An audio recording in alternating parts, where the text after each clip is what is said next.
बिस्मिल्लाहिर्रहमानिर्रहीम। Auto formula calculation worksheet data के अंदर किस तरह से करेंगे, वीबीए कंट्रोल्स कैलकुलेशन होगी आज की इस वीडियो के अंदर। ऑटो जिस तरह की हमें नीड है वो, और उसके अलावा उस जिन सेल को टारगेट करके कैलकुलेट करना है किसी भी किस्म के डाटा के अंदर से, तो वो सारी फार्मूले की कैलकुलेशन और ट्रिक आज की इस वीडियो में मैं बताऊंगा। किस तरह से लगेंगे, किस तरह से अप्लाई करेंगे, किस तरह से डायनेमिक रेंज कम या ज़्यादा किसी शीट में अगर हमारा फार्मूला कम है तो वहाँ कम कैलकुलेशन अप्लाई हो जिन जो सेल टारगेट है वो।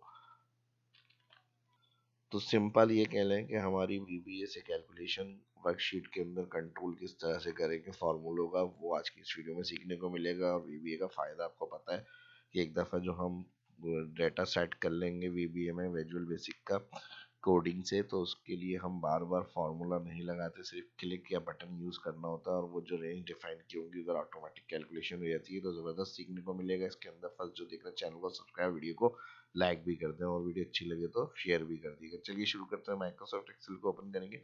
सबसे पहले हमारी कैलकुलेशन की बात करें तो क्या होता है, मल्टीप्लाई का काम कर सकते हैं, प्लस का काम कर सकते हैं। फिर और ऊपर क्यूरीज में जाए तो इफ लॉजिकल कैलकुलेशन है, जो हर जगह, हर इदारे में, हर स्कूल में, हर ऑफिस में, हर उसमें जो एक्सेल सॉफ्टवेयर यूज़ करते हैं उनको ये काम लाजमी ज़रूरत पड़ती है, प्लस करने की, डेटाबेस को माइनस करने की, मल्टीप्लाई करने की, लॉजिकल कंडीशन सेट करने की, काउंट करने की, एवरेज करने की। तो ये सारी चीज़ें आज की इस वीडियो में समझाऊंगा। अप्लाई अपने डाटा के ऊपर करेंगे। तो चलिए शुरू करते हैं। माइक्रोसॉफ्ट एक्सेल को ओपन करेंगे। सिंपल यहाँ सबसे पहले हमने कुछ आइटम सेल करे हैं और उनकी रेट और क्वांटिटी हमने लिखी हुई है। अगर हम सिंपल कैलकुलेशन की कोई बिगिनर देख रहा है बात कर रहे हैं तो हम इक्वल का साइन लगाते हैं जिन सेल में हमें कैलकुलेशन करनी है। अब यहाँ जो फर्स्ट एंट्री आ रही है कैलकुलेशन की, मेरे पास इसके अंदर कॉलम एफ है। कॉलम एफ के साथ यहाँ पर बन रहा है ये रो 4। इसको हम इस तरह से भी चेक कर सकते हैं। सिंपल क्लिक करेंगे, सेल एड्रेस हम यहाँ से भी देख सकते हैं, नेम बॉक्स और एड्रेस बार भी कहते हैं। जिस सेल में क्लिक होता है यहाँ सेल एड्रेस आ जाता है। अब मेरे पास जो अमाउंट का फर्स्ट सेल जहाँ मल्टीप्लाई करना है F4 कॉलम है, तो यहाँ हम इक्वल के बाद जो सिंपल कैलकुलेशन करते हैं इस तरह सेल क्लिक। अब जिस सेल में क्लिक होगा तो यहाँ D4 और मल्टीप्लाई का साइन कीबोर्ड से आप 9 के ऊपर वाला बटन प्रेस करेंगे। मल्टीप्लाई क्वांटिटी सेल मेरे पास आ रहा है E4, एंटर। और फिर इंटर के बाद इसको हमने करना है ड्रैग। ड्रैग के लिए क्या करेंगे, सेल के ऊपर आकर ये ड्रैग कर्सर ये आ गया और नीचे जहां तक एंट्री होंगी वहां तक अमाउंट को हम फिल करेंगे। अब देखिए टाइम कंज्यूम है। मल्टीप्लाई अगर लगाया, फिर हमने इसको इस तरह से ड्रैग करा, कितना डाटा है यहाँ तक ड्रैग हो गया। फिर उसके बाद हम यहाँ पे टोटल हेडिंग टाइप करेंगे। फिर टोटल हेडिंग टाइप करने के बाद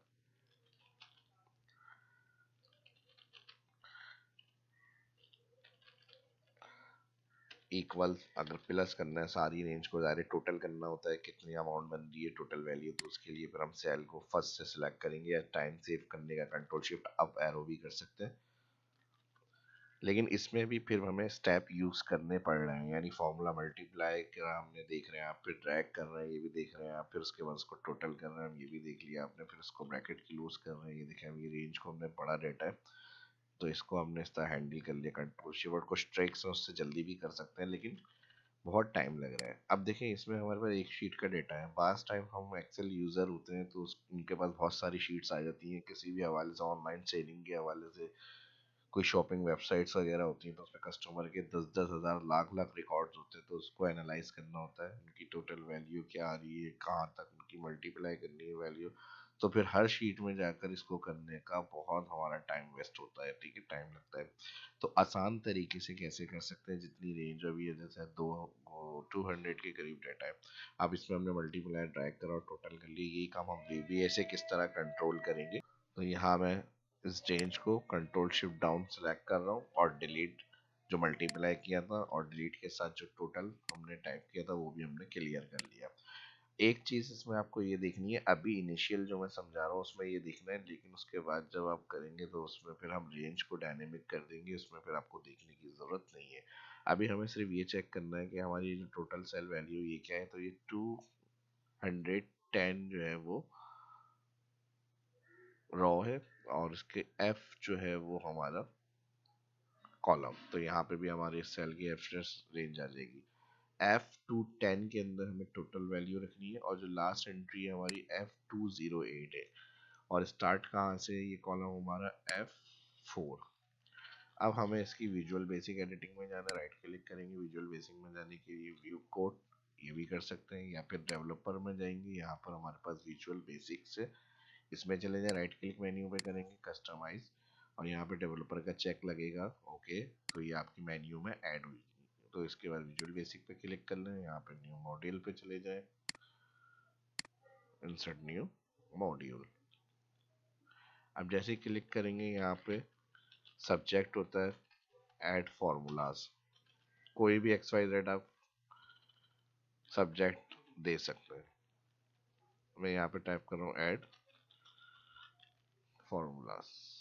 ठीक है जी, अब क्या करना है, हमें मल्टीप्लाई करना है सेल, मैंने आपको बताया था जहाँ पे मल्टीप्लाई करना है, F4 मेरे पास स्टार्ट है यहाँ पे। अब रेंज हमारी जो बनेगी वो बनेगी F4। ठीक है जी, तो यहाँ पे मैं टैब यूज कर रहा हूँ ताकि क्लियर लिखा हुआ नजर आए हमें। यहाँ पे हम कर रहे हैं रेंज ब्रैकेट ओपन। अच्छा, इसको मैं थोड़ा सा मिनिमाइज कर रहा हूँ, यहाँ हेडिंग्स जहाँ पे आ रही है, यहाँ पे नाम, इसको पकड़ के मैं नीचे कर रहा हूँ ताकि सेल एड्रेस हम साथ साथ क्लियर करते रहे, आपका समझ में भी आए आपको। अब F4 ये जिसमें फार्मूला लगाना है, तो रेंज हम यहाँ पे इन्वर्टेड कॉमा में यहाँ पे टाइप कर देंगे F4 रेंज। अब इसमें क्या करना है, डॉट फार्मूला लगाना है, तो फार्मूला डॉट F4 लिखेंगे, ये लिस्ट आ रही है, डाउन एरो से उस सेल लिस्ट पर टैप दबा दें। अब क्या फार्मूला लगाना है, अब क्वांटिटी कॉलम है तो यहाँ मल्टीप्लाई होगा, अगर आपका प्लस डिवाइड मल्टीप्लाई जो भी आपको करना है, ठीक है, सब्ट्रैक्ट, तो वो कैलकुलेशन आप यहाँ स्टेप में बताएंगे। तो अब मैं यहाँ पर स्टेप क्या कर रहा हूँ, रेंज F4 यानी कैलकुलेशन जो करनी है F4 में करनी है, डॉट फार्मूला क्या लगेगा, formula space equal inverted comma space inverted comma equal. ठीक है जी, अब इन्वर्टेड कॉमा इक्वल में कैलकुलेशन स्टेप बताने, अब हमें क्या करना है, रेट सेल किस में आ रहा है मेरे पास, यहाँ पर D4। अगर आपके पास अलग सेल होंगे तो फिर आप वो सेल यहाँ पर ऐड करेंगे। ठीक है जी, जिसके अंदर कैलकुलेशन करनी है या क्वांटिटी तो इसको मल्टीप्लाई करना है हमें। तो यहाँ पर मैं D4 सेल टाइप कर रहा हूँ और मल्टीप्लाई का कह रहा हूँ किसके साथ, क्वांटिटी कॉलम E4। तो यहाँ पर हम टाइप कर देंगे E4 और यहाँ पर इन्वर्टेड कॉमा क्लोज कर देंगे। ये कैलकुलेशन हमारी इधर होगी, जो रेंज हमने बताई है F4 मेरे पास जहाँ मुझे चाहिए। आपकी जो होगी रेंज वो आप यहाँ पे ऐड करेंगे और इसको इन्वर्टेड कॉमा में देंगे। अब इसके बाद सेल एड्रेस जो आपस में कैलकुलेट करने, मल्टीप्लाई प्लस डिवाइड सब्ट्रैक्ट, वो आप यहाँ पे अप्लाई करेंगे। तो जो सेल एड्रेस रेंज है वो आप यहाँ दे देंगे। अब आप कहेंगे इसको अप्लाई करना है, तो हम यहाँ पे ऑप्शन होता है रन, इसको रन करके देखते हैं। देखिए सिंपल, एक दफ़ा मैंने क्लिक करा, F5 इसकी शॉर्टकट की है तो ये अप्लाई हो गया। अब आप कहेंगे ये तो एक्सेल में हो गया, इसको हमें ड्रैग करना है, और ड्रैग हमें अभी रेंज पता है, मैंने आप स्टार्ट से पहले काउंट करके बताया था हमें कहाँ तक इसको फिल करना है। F4 रेंज से ड्रैग होगा फॉर्मूला जो लास्ट है 208। ये अभी सिर्फ स्टार्ट में समझाने के लिए मैंने आपसे कहा है कि इसको जहन में रखें, बाद में ये ऑटो होगी डायनेमिक। ठीक है, अगर कम होगी तो कम तक ड्रैग होगा, ज़्यादा होगी तो ज़्यादा तक ड्रैग होगा। अभी डायनेमिक नहीं बता रहा, अभी मैं सिंपल स्टेप ये समझा रहा हूँ कैलकुलेशन कैसे करनी है हमें। यहाँ तक हो गई। अब फिल करने के लिए, अब इसके लिए दोबारा हम रेंज टाइप करेंगे, ये मैं बता रहा हूँ ऑटो फिल यानी ड्रैग करने के लिए, फिर इन्वर्टेड कॉमा, और जिस सेल के अंदर ड्रैग करना है वो F4 सेल है। ठीक है जी, वही F4 हम यहाँ पे टाइप करेंगे, फिर इन्वर्टेड कॉमा और ब्रैकेट कर देंगे क्लोज। इस दफा आ जाएगा डॉट ऑटो फिल। ठीक है जी, ऑटो फिल, और इसके साथ रेंज आ जाएगी, स्पेस देंगे, स्पेस के साथ रेंज, और रेंज के बाद यहाँ पर हम, अब अगर अभी मैनुअल बात करें तो F4 से जो ड्रैग करनी है रेंज F208 तक करनी है, वो मैंने सेल एड्रेस मैंने स्टार्ट में बताया था, काउंट किया हमने, और ये हमने कर दिया इन्वर्टेड कॉमा ब्रैकेट क्लोज। अब ये कंप्लीट करने के बाद अप्लाई करके देखते हैं कि फार्मूला हमारा सही काम कर रहा है या नहीं। अभी देखें यहाँ पे कोई ड्रैग कंडीशन नहीं है, सिंपल मल्टीप्लाई हमने किया था, वो स्टेप हमने रन करके यहाँ से चेक किया है। अब इसका जो हमने कोड लिखा है ये अप्लाई करके देखते हैं। अब देखें बिल्कुल एक्यूरेट हो रहा है, और रेंज हमने कहाँ तक फिल करना थी, जो लास्ट डेटा एंट्री है 208 कॉलम तक, वो इसके अंदर ऐड हो गई। अब चेक करने के लिए हम क्या करेंगे, यहाँ पे मैं थोड़ा सा स्क्रॉल कर लेता हूँ इसको और लिस्ट आपको दिखा देता हूँ यहाँ से। ये देखें 208 और एफ कॉलम तक ये रेंज फिल हो गई। अब हमारा जो टोटल टारगेट सेल है वो क्या था, F210। ठीक है जी। अब टोटल के लिए हमें सेल F210 यूज करना है। ठीक है जी। अब यहाँ पर हम रेंज देंगे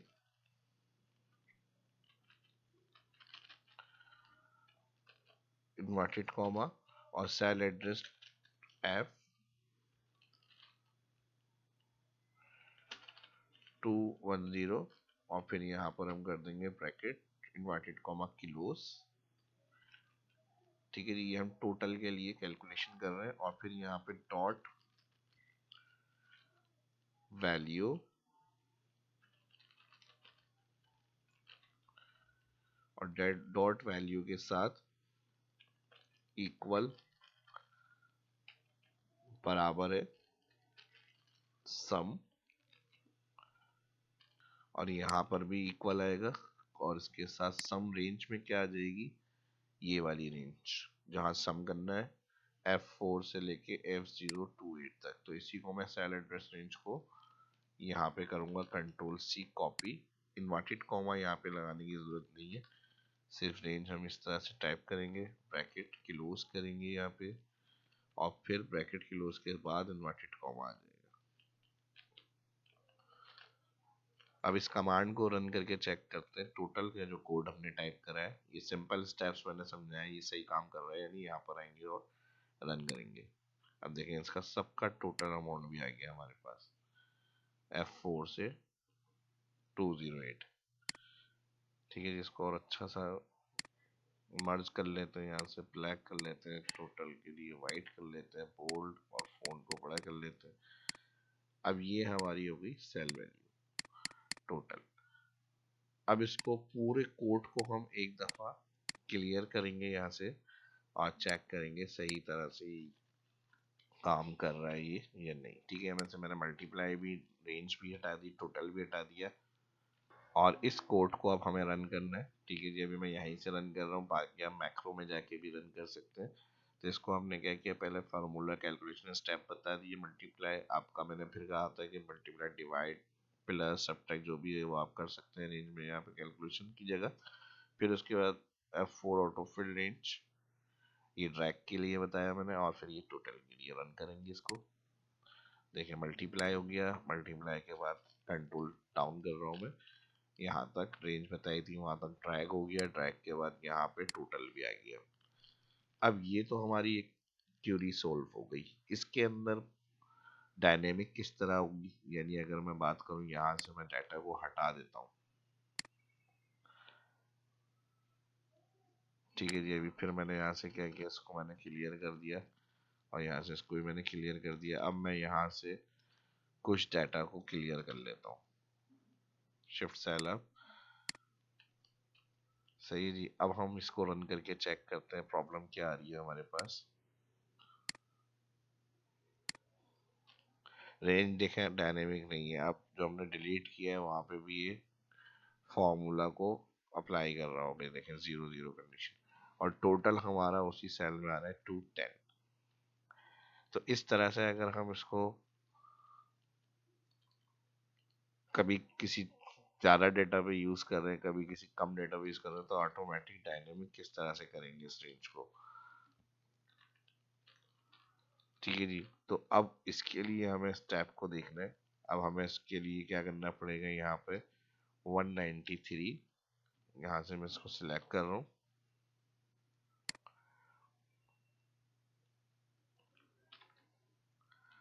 और ये हो गया 193 और 195।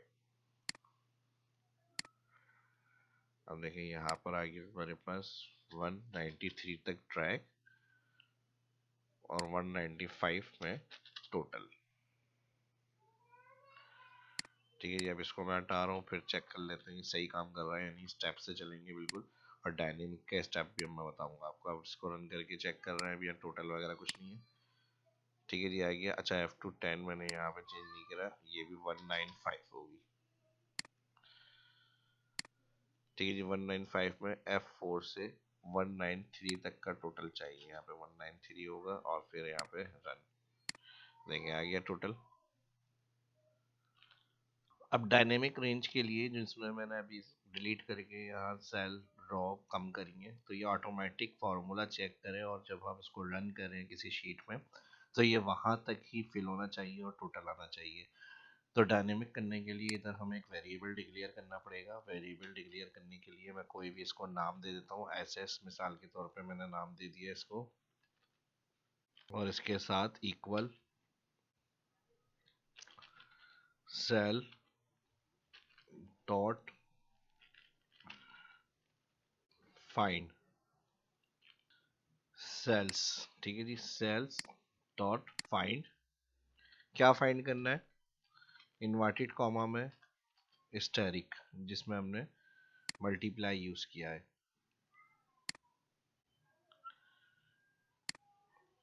ठीक है जी, इस सेल में comma again cells bracket open comma 1 bracket close again comma Excel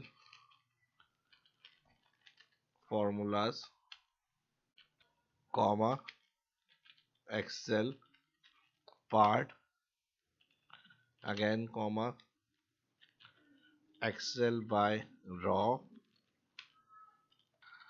Ross comma excel previous comma false bracket close dot raw.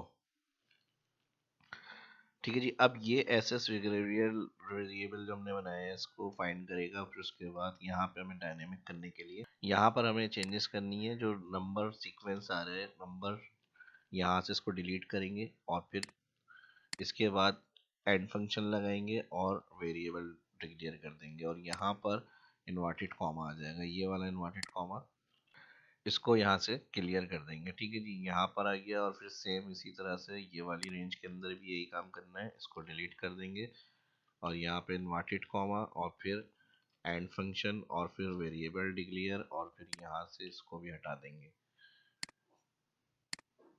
Same इसमें भी यही करना है, टोटल वाली रेंज के अंदर हमें यहाँ से एफ आ जाएगा इसके अंदर इन्वर्टेड कॉमा के साथ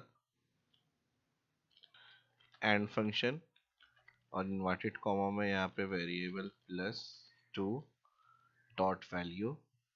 ठीक है जी, जो वेरिएबल का नाम रखेंगे वो इधर हम ऐड करेंगे, बाकी ये इस तरह से और यहाँ पर इसका ब्रैकेट क्लोज करेंगे।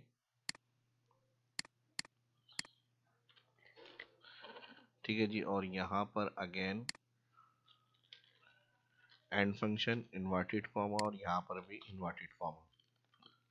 ठीक है जी, ये पूरा हमारा कोड है परफेक्ट डायनेमिक रेंज के साथ। और इसको चेक करने के लिए अब मैं यहाँ से इसको पहले डिलीट कर रहा हूँ, क्लियर, और क्लियर करने के साथ यहाँ से इसको भी मैं क्लियर कर रहा हूँ। अब हमारी 195 की रेंज है, मैं इसको यहाँ से डिलीट कर रहा हूँ और मैं यहाँ से इन रॉ को माइनस कर देता हूँ। ठीक है, अब हमारे डेटा कहाँ तक है, 182 में टोटल, और यहाँ से जो स्टार्ट होगा वो ये आ गया।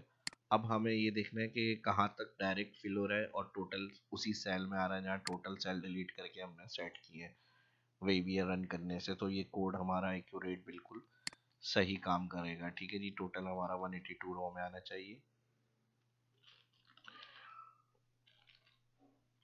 एक दफ़ा रीचेक कर लेते हैं।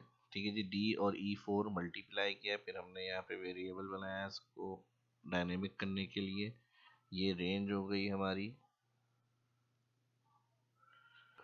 ठीक है जी, अब यहाँ तक हमारी रेंज F4 से ऑटो डायनेमिक कहाँ तक हो गई है, 180 और 182 के बाद यहाँ टोटल होना चाहिए, इसको अनमर्ज करना है, ठीक है, वरना टोटल के 2 प्लस करके आपको ये आंसर मिलेगा। तो यहाँ पे आपको अनमर्ज करके टैक्स जो होगा वो बगैर लिखे हुए आप यहाँ पे प्रिंट करेंगे। यानी अगर बॉक्स बनाना है तो बॉक्स में लिख लीजिएगा, वरना यहाँ ब्लैंक कर दिया। अभी मैं समझाता हूँ इस चीज़ को भी। यहाँ पे देखें, अभी एंटर करके हम यहाँ पे ये कोड है, ये पूरा हमारा इस तरह से same as it is code रहेगा और इसको हम रन कर रहे हैं। ठीक है जी, ये देखिए अब रन हो गया टोटल। अब हमें यहाँ पे क्या करना है, मैंने समझाने के लिए टैक्स को मैं यहाँ से डिलीट कर रहा हूँ। अब मैं यहाँ पे रेंज 150 तक कर लेता हूँ। ठीक है जी, अब यहाँ 150 से लेके मैंने 151 तक की ये डायनेमिक रेंज समझाने के लिए मैं आपको क्लियर कर रहा हूँ चीज़, कि मैंने यहाँ तक क्लियर ऑल कर दिया डाटा, हर चीज़ क्लियर कर दी। ठीक है जी, हर चीज़ क्लियर कर दी। और यहाँ पे मैं अब 150 के बाद हमें टोटल चाहिए, और यहाँ पे रेंज अब हमारी डायनेमिक काम कर रही है, ये भी चेक करना है हमें। तो हम इसके लिए क्या करेंगे, यहाँ पे अब ये जो मैक्रो होता है, तो मैंने बताया यहाँ से भी हम रन कर सकते हैं इस जगह से। ये हमारा एक्यूरेट कोड हो गया। और इसमें एक और चीज़ अभी आगे स्टेप हम बढ़ाएंगे ताकि आपका कॉन्सेप्ट क्लियर हो जाए कि हमने जो कैलकुलेशन की है, अदर कैलकुलेशन ऐड करने के लिए क्या करना है। अब इतनी ही अभी तक जितना हमने किया है उसको व्यू में जाकर मैक्रो में, व्यू मैक्रो में जो नाम हमने दिया था सब्जेक्ट वो यहाँ आ रहा होगा, रन करके चेक करते हैं 150 तक। अब हमारी कैलकुलेशन ऑटो होनी चाहिए, उसके बाद टोटल आना चाहिए। रन, ये देखिए आ गया। उसके बाद टोटल, सिर्फ आपको ये लाइन जो होगी ना टैक्स नहीं लिखना है, यहाँ पे आप कलर वगैरह करना है तो कर लें। और टैक्स अगर लिखना होगा तो टोटल वगैरह का वो आप टैक्स बॉक्स बना के लिख सकते हैं। ठीक है जी, तो ये थी हमारी आज की कैलकुलेशन इस तरह से। अब हमें 100 तक चाहिए डाटा, तो हमने यहाँ तक क्या करा, 100 के बाद का सारा डाटा क्लियर ऑल, और क्लियर ऑल के साथ अब मुझे टोटल यहाँ से ये भी हटाना है। तो कैलकुलेशन करने के बाद ऑटो डायनेमिक बनाने के लिए अब रन करके मैंने व्यू मैक्रो से भी दिखा दिया, यहाँ से भी रन करके देख लें। दोनों तरह से ये काम हम कर सकते हैं। देखें टोटल ऑटोमेटिक आ गया होगा हमारा, जहाँ तक रेंज है वहाँ तक कैलकुलेशन, और उसके बाद टोटल। जब टोटल आ जाए बस सिंपल आपको फिर यहाँ से कलर करना है और ये काम करना है बस। मर्ज करना है तो मर्ज कर लें। ठीक है जी, अब इसमें एक और स्टेप बढ़ाना है हमें। स्टेप बढ़ाने के लिए टैक्स अमाउंट ऐड करना है। टैक्स अमाउंट किस तरह से ऐड करना है, जिनका 1000 से ज़्यादा बिल है उनका टैक्स ऐड होगा। ठीक है जी, तो ये किस तरह से होगा, इसके लिए भी हम एक कैलकुलेशन समझ लेते हैं। और यहाँ से मैं इसको 9 कर लेता हूँ। फर्स्ट इसमें आ गए।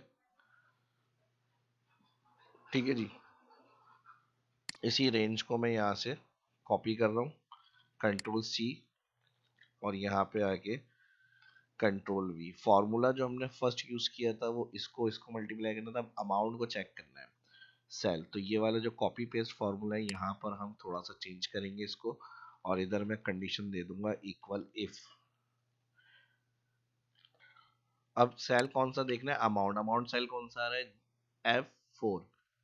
तो यहाँ पर हमने सेल टाइप करा F4 ग्रेटर देन होना चाहिए 1000 कॉमा, तो क्या होना चाहिए, कॉमा डबल इन्वर्टेड कॉमा में हम लिखेंगे F4 मल्टीप्लाई होना चाहिए 0.2, फिर इन्वर्टेड कॉमा कॉमा, फिर वैल्यू ऑफ फॉल्स में डबल इन्वर्टेड कॉमा और 0।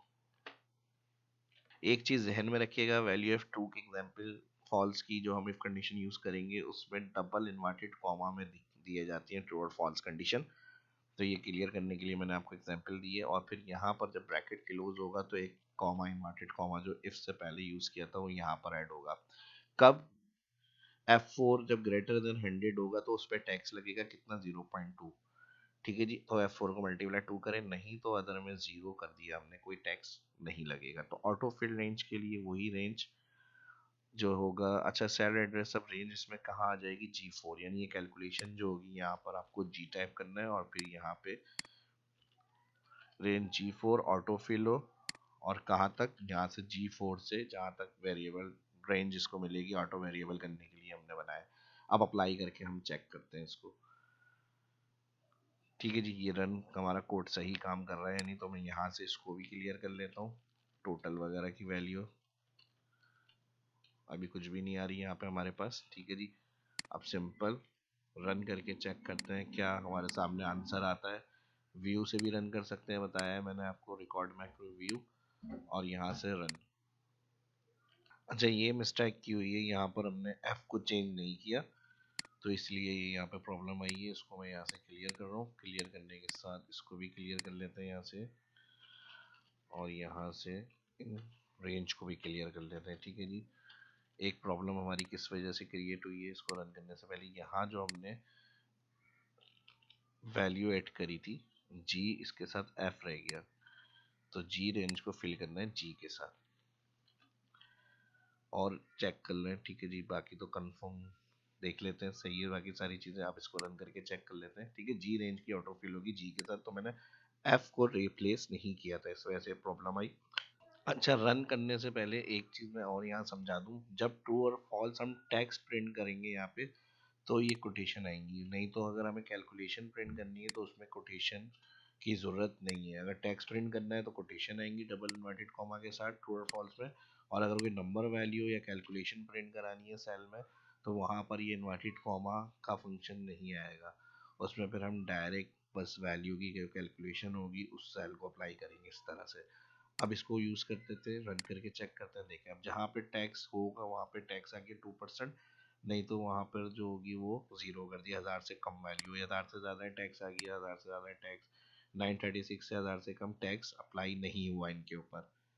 ठीक है जी, क्लियर हो गया। फिर भी कोई डाउट हो तो आप वीडियो की डिस्क्रिप्शन में कमेंट में पूछ सकते हैं। टोटल आ गया हमारा अमाउंट का, और टैक्स का भी टोटल अगर चाहिए तो आप इसी तरह से ये वैल्यू को कॉपी कर लें, कंट्रोल सी, और यहाँ पे पेस्ट कर लें, कंट्रोल वी। इसमें आप जी कर दें, यहाँ पर वेरिएबल वही रहेगा, और यहाँ पे भी जी कर दें, और यहाँ पे जी। ठीक है जी, अब मैं इसको दोबारा क्लियर करके हटा के यहाँ से चेक कर लेता हूँ इसको सही काम कर रहा है या नहीं। और डायनेमिक एक दफ़ा और एग्जाम्पल को हम चेक कर लेते हैं इसी तरह। व्यू में जाएंगे, record macro, view macro, run करके चेक कर लेते हैं। देखें, टैक्स का भी टोटल आ गया, G4 से अभी G100 की रेंज है ये। और इसी तरह अगर हम यहाँ से अब और मज़ीद डायनेमिक करते हैं, डेटा एंट्री हम बढ़ा देते हैं डेटा के ऊपर, या वैल्यू को कम कर लेता हूँ, मैं यहाँ से 50 तक रिकॉर्ड कर लेता हूँ, तो 50 के ऊपर देखते हैं हमारे पास क्या कंडीशन आ रही है। Shift cell up. ठीक है जी, अब यहाँ पे हमें क्या करना है, 50 तक की रेंज को कैलकुलेट करना है। देखिए, हम यहाँ से हमने इसको क्लियर करा, यहाँ से इसको, और अब हमारा ये सही चल रहा है या नहीं रन करने के लिए। इसे हम बटन के साथ भी यूज़ कर सकते हैं किसी भी शीट में। जब डाटा आपने इंपोर्ट कर लिया, फिर आप अपना बटन बना के, जितना लार्ज डाटा होगा डायनेमिक कैलकुलेशन के लिए, आप अपनी इसको यूज़ कर सकते हैं। ठीक है जी, राइट क्लिक, और यहाँ पर कैलकुलेशन।